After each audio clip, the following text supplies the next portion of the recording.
Nice.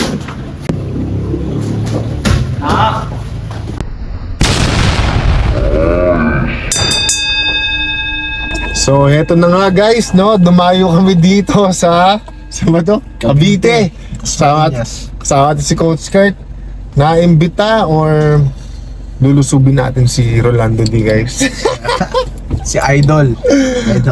Oh guys, so hindi namin alam kung anong magiging resulta dito, pero grateful kami na makapag experience ng sparring.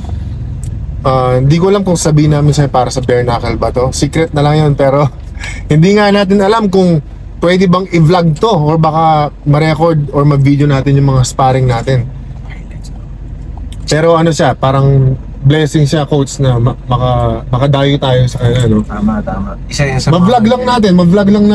Baka nga hindi at ma-post to pero masabi natin sa sarili natin na ikaw, anong in-expect mo, Since sabi ko nga, itong team na to, isa sa mga magagaling talaga in terms of mixed martial arts, tsaka bare knuckle in scene, no?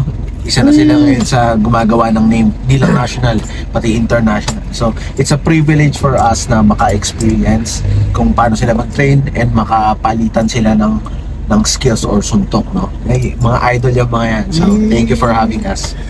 So, magkakaalaman tayo kung makakatakbo tayo sa No, but I'm excited guys kasi yung isang last week nga nagkaroon tayo ng opportunity na maka-train spar si Christian Pete Lorente. Kahit na hindi naman, kumbaga ano lang naman yun, light spar, it's still an amazing experience. Right? So, ito, hindi ko lang kung light spar to, parang siguro may controlled naman to, pero in-expect natin coach mo, mapapasabak pa rin tayo, no? Basta ready lang tayo. Basta grateful kami na na-invite kami sa team na The Incredible. So shout out sa buong team nyo. Salamat mga kapatid at kita-kits tayo soon. Nakita kami nito. Let's go! What up?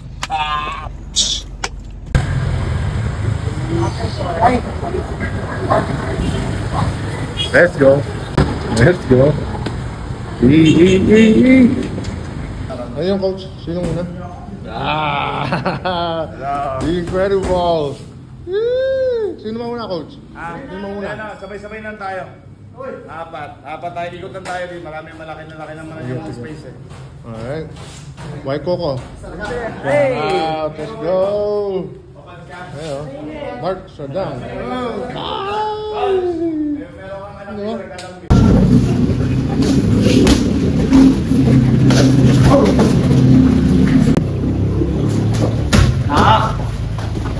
Nice.